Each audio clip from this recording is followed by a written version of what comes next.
When we think of World War II, our minds often jump straight to the front lines, the soldiers, the tanks, the epic battles. But there was another war being fought, a quieter, more desperate struggle waged by ordinary families in villages and farmsteads across Europe. This was a war for survival, a battle against starvation when supply lines were cut and armies commandeered everything in sight. It was a test of human ingenuity and resilience, fought not with guns, but with spades, preserving jars, and an intimate knowledge of the land passed down through generations. These were the true survivalists, the everyday heroes who kept their families fed when the world was falling apart. On this channel, we dig into the legacy of survival, and before we dive in, make sure you subscribe so you never miss the kind of hard-won knowledge that kept ordinary people alive under extraordinary pressure. What you're about to hear isn't romantic folklore. These are the practical, often ingenious food security tactics peasants used when the world around them collapsed. And if you study them closely, you'll notice that many of these techniques still hold real value today for anyone serious about preparedness and historical insight. Let's get into it. These aren't just quaint historical footnotes. They are blueprints for self-reliance. The principles behind these methods, redundancy, resourcefulness, and a deep connection to the natural cycles of the earth, are timeless.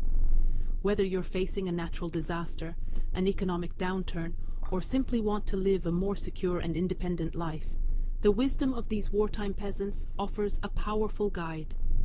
This is about taking control of your own food supply, understanding the raw, fundamental skills that have kept humanity going through its darkest hours.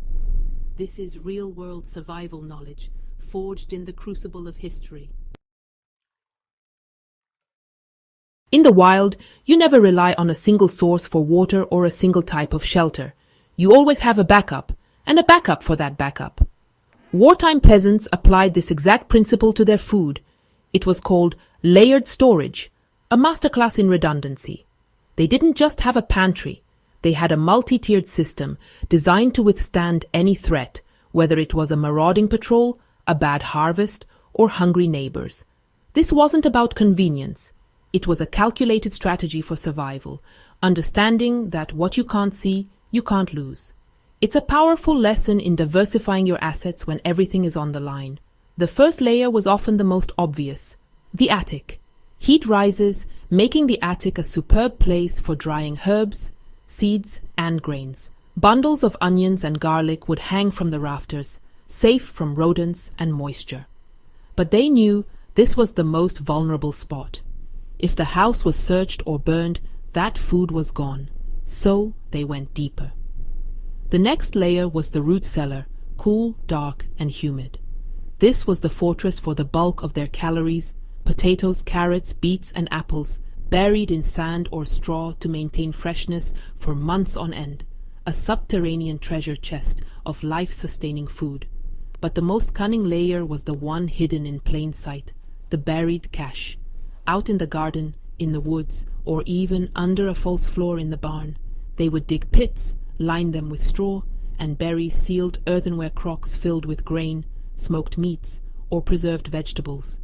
These caches were their ultimate insurance policy. They were almost impossible to find by accident. If the house was ransacked and the cellar emptied, the family still had this secret reserve to fall back on. It was the ace up their sleeve, a hidden lifeline that could mean the difference between starving and seeing the next spring. For us today, the lesson is crystal clear. Don't put all your food in one basket or one pantry. Think in layers. Have your main pantry, sure. But what about a secondary, more discreet location?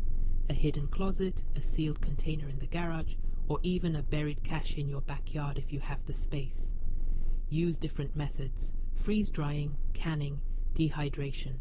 The goal is redundancy. If one part of your system fails, whether due to a power outage, a flood, or a personal crisis, the other layers will see you through. It's the peasant's secret to resilience, and it's as relevant now as it was then. When you're out in the wilderness, every calorie counts and you can't afford to waste energy. The same was true for wartime peasants. They didn't have the luxury of abundant fuel for canning or electricity for freezing. Their solution was ancient, powerful, and alive: fermentation. This process was pure genius. It allowed them to preserve the summer's bounty, cabbages, cucumbers, beans, using nothing more than salt, water, and the natural microorganisms already present on the vegetables. It was preservation without a power grid, a way to lock in nutrients for the long winter ahead. This wasn't just about preservation, it was about transformation.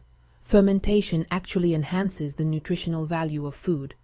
It creates B vitamins, beneficial enzymes, and probiotics that are crucial for gut health, especially when your diet is limited and you need your body to absorb every last nutrient. Think of sauerkraut. It's not just preserved cabbage. It's a superfood, packed with more vitamin C than the raw vegetable. For people facing malnutrition, this living pantry of fermented foods was a critical source of vitamins and a natural defense against illness. It kept their bodies functioning under immense stress. The process itself is a beautiful example of working with nature, not against it. They would shred or chop vegetables, massage them with salt to draw out the water, and pack them tightly into clay crocks. A weight would be placed on top to keep the vegetables submerged in their own brine, creating an anaerobic environment where beneficial bacteria could thrive and harmful ones couldn't survive. Over weeks, a slow, magical transformation would occur. The bubbling and fizzing was the sound of food security being created, a quiet, constant process that turned perishable produce into a shelf-stable staple. Today we can harness this same power. You don't need fancy equipment. Start simple. Get a jar, some cabbage, and some salt. Make your first batch of sauerkraut. Try brining some carrots or green beans. The key, just like for the peasants, is to keep a consistent ferment going. As you finish one jar, start another. This creates a rolling supply of nutrient-dense, preserved food that doesn't rely on electricity. It's a skill, a living process that connects you directly to your food and provides a layer of security that is both ancient and incredibly effective in the modern world. In a survival situation, the obvious resources are the first to go. The same was true during the war. Soldiers would confiscate wheat fields and potato harvests, but they often overlooked the lesser crops, the ones that weren't part of the industrial food system. This is where the peasants' deep knowledge of horticulture became a life-saving tool. They cultivated forgotten root crops, hardy, resilient, and often invisible plants that provided a secret food source. These weren't fancy vegetables, they were rugged survivors, just like the people who grew them. Crops like Jerusalem artichokes, also known as sunchokes, were a prime example. They are incredibly prolific, grow in poor soil, and most importantly, you can leave the tubers in the ground all winter long. The frozen earth becomes your refrigerator. You just go out and dig up what you need when you need it. To a passing patrol, the dead stalks in winter looked like nothing more than weeds. But beneath the soil was a hidden larder of starchy, nutritious tubers. This was the ultimate in discreet food storage, a harvest that hid itself. Then there were rutabagas and turnips. These brassicas are nutritional powerhouses, packed with vitamins and calories, and they store exceptionally well in a cool root cellar. They were often derided as poverty food, but that stigma was their protection. While armies focused on grains and potatoes, these humble roots were left for the locals. They formed the backbone of winter stews and soups, providing the bulk and sustenance needed to endure the cold months. They were reliable, calorie-dense, and, crucially, they were overlooked. The modern application here is powerful. Diversify your garden beyond the typical tomatoes and cucumbers. Plant these forgotten survivors. Dedicate a patch to Jerusalem artichokes and let them naturalize. You'll have a permanent, zero-effort food source that you can harvest from fall through to early spring. Plant rows of rutabagas and other hardy root vegetables. By cultivating these less common crops, you're creating a food supply that is not only resilient to bad weather, but also less obvious to the casual observer. It's about building a garden that works like a secret savings account, with assets hidden safely underground. Grain has been, the foundation of civilization, the core of our calorie intake for millennia. During the war, controlling the grain meant controlling the people. Official mills were seized, and flour was strictly rationed or even confiscated entirely. For a peasant family, losing their grain harvest was basically a death sentence.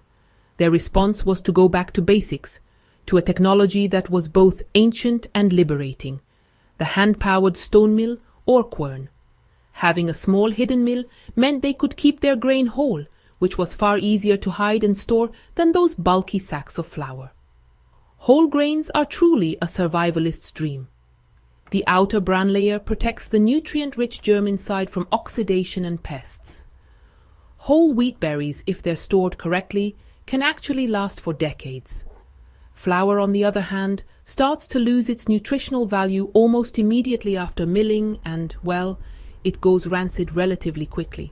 By storing their grain whole and milling only what they needed for a day or two, peasants maximized the shelf life and nutritional content of their most precious resource.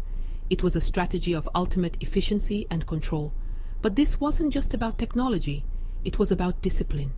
Every single grain was precious. They implemented a strict system of rationing within the family. The amount of grain to be milled each day was carefully measured. Nothing was wasted.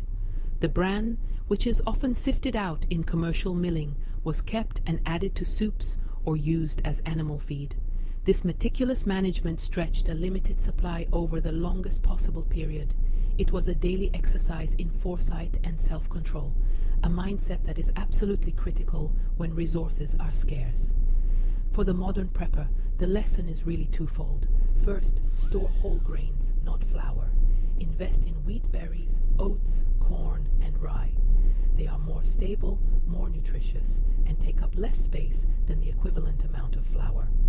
Second, get a good quality hand-powered grain mill. This one piece of equipment frees you from the grid. It gives you the ability to turn your long-term storage into fresh, nutritious flour whenever you need it. It's a declaration of food independence, a tangible link to the resourcefulness that kept our ancestors alive. When the fields are bare and the pantry is empty, where do you turn? The peasants turned to the one larder that could never be fully controlled or confiscated, the wild. The hedges, forests, and meadows were their emergency supermarket. Foraging wasn't a hobby, it was an essential component of their food strategy. They possessed an encyclopedic knowledge of wild edibles, passed down through generations, a knowledge that is dangerously close to being lost today. This wasn't just about finding a few berries. It was about systematically harvesting calories, vitamins, and medicine from the landscape. In the spring, they would gather young nettles before they developed their sting. Boiled like spinach, nettles are an incredible superfood, packed with iron, vitamin C, and protein, a perfect tonic after a long winter of stored foods. They would harvest dandelions, using the leaves for salads, the roots as a coffee substitute, and the flowers to make wine. Every part of the plant was used. This wasn't just random picking. It was a targeted effort to supplement their diet with vital micronutrients that were missing from their stored staples. As the year progressed, so did the harvest. They collected wild berries, mushrooms, with expert knowledge to avoid poisonous ones, and nuts. In the autumn, one of the most important harvests was rose hips. These small red fruits, left on the rose bushes after the flowers die, are one of the most concentrated sources of vitamin C in the natural world. They would be dried and used all winter to make a tea that helped ward off colds and scurvy. Acorns, after a laborious process of leaching out the bitter tannins, could be ground into a flour to extend their precious grain supplies. This is a skill that requires more than just reading a book. It requires practice and respect for the environment. My advice is to start now. Don't wait for a crisis. Your goal should be to confidently identify, harvest, and prepare at least 10 edible wild plants in your local area. Get a good field guide, or even better, find a local expert to learn from. Understand the difference between what's edible and what's deadly. This knowledge connects you to your environment on a primal level. It's a skill that costs nothing, can't be taken from you, and provides a resilient food source that is all around you, hiding in plain sight. In a long-term survival scenario, calories are only half the battle. You need protein to maintain muscle, repair tissues, and keep your body strong. During the war, large livestock like cattle and pigs were prime targets for confiscation by occupying forces. A cow is hard to hide. The peasant's solution was to think small, quiet, and fast reproducing. They relied on small livestock that could be kept discreetly and provided a steady, sustainable source of protein. This was the backyard protein factory, operating under the radar. Rabbits were the perfect example. They are quiet, can be kept in small hutches, hidden in a barn or shed, and they breed, well, like rabbits. They can be fed on garden scraps, foraged greens, and hay, turning what would otherwise be waste into high-quality protein. Chickens were another staple, providing a constant supply of eggs, a perfect protein source. And like rabbits, they could be fed on scraps and what they could forage themselves. An old hen past her laying prime could still make a nourishing soup. This was a closed-loop system of protein production. Of course, when they did slaughter an animal, whether it was a rabbit or a pig they managed to hide, not a single scrap was wasted. The meat was preserved for the long term. Smoking, salt curing, and rendering fat into lard were essential skills. Smoked sausages, cured hams, and pots of preserved meat sealed under a layer of fat, confit, could last for months without refrigeration.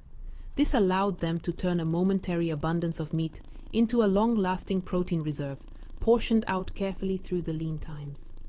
When fresh meat wasn't available, they relied on other sources. Dried beans, lentils, and peas were a cornerstone of their diet. These legumes were their stored protein, the plant-based equivalent of cured meat.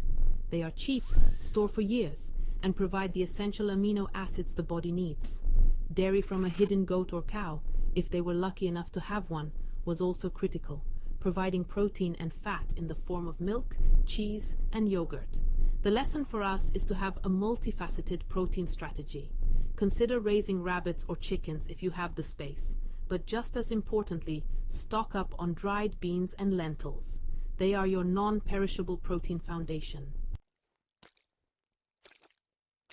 The ultimate goal for a wartime peasant wasn't just to survive the winter. It was to create a system that provided food all year round. They couldn't rely on a single massive harvest. That was too risky. A drought, a flood, or a confiscation could wipe it out. Instead, they thought in cycles, implementing a strategy of staggered planting and continuous harvesting. Their garden wasn't a one-time event. It was a living, breathing, constantly producing entity. This rhythm of planting and harvesting was the heartbeat of their survival. The cycle began in the earliest days of spring, sometimes even in late winter under cold frames. They would plant fast-growing, cold-hardy greens like spinach and lettuce. This provided a vital, early source of fresh vitamins after a winter of stored foods. As soon as one crop was harvested, another would be planted in its place. This intensive succession planting maximized the output of their small plots of land. There was no bare earth. Every square inch was working to produce food. As the weather warmed, they moved into their summer staples: beans, squash, tomatoes, and corn. These were the high-calorie crops that would be eaten fresh, but also preserved in massive quantities for the winter. The key was variety. They planted multiple types of beans, some for eating fresh, some for drying. They grew summer squash for immediate eating, and thick-skinned winter squash that would store for months in the cellar. They were constantly thinking months ahead, planting not just for today's meal, but for January's. The autumn harvest was focused on stocking the root cellar. This is when the potatoes, carrots, beets, rutabagas, and parsnips were brought in. But even as they harvested, they were planting again. Hardy greens like kale and collards were planted for a late fall harvest, often tasting sweeter after a frost. Garlic was planted in the fall for the following summer's harvest.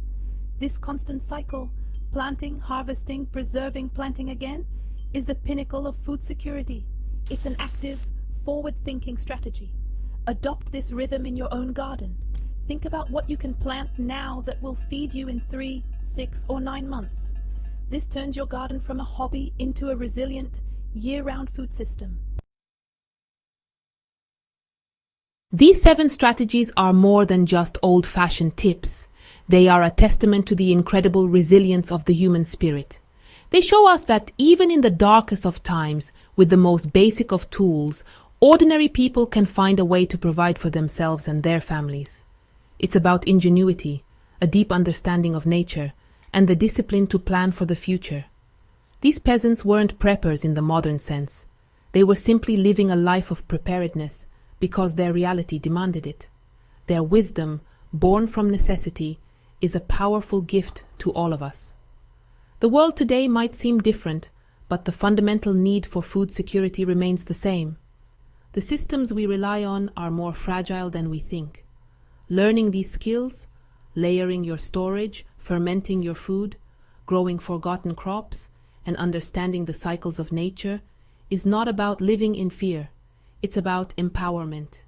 It's about building a foundation of self-reliance that will serve you no matter what the future holds. This is the true legacy of survival, a knowledge that is practical, timeless, and profoundly human. If you enjoyed this deep dive into 7 genius WWII prepper tricks that kept peasants fed year-round, make sure you subscribe, share this with fellow history enthusiasts, and help keep the legacy of survival alive. Every time we practice one of these skills, we honor the memory and the hard-won wisdom of those who came before us. Thanks for watching and stay prepared.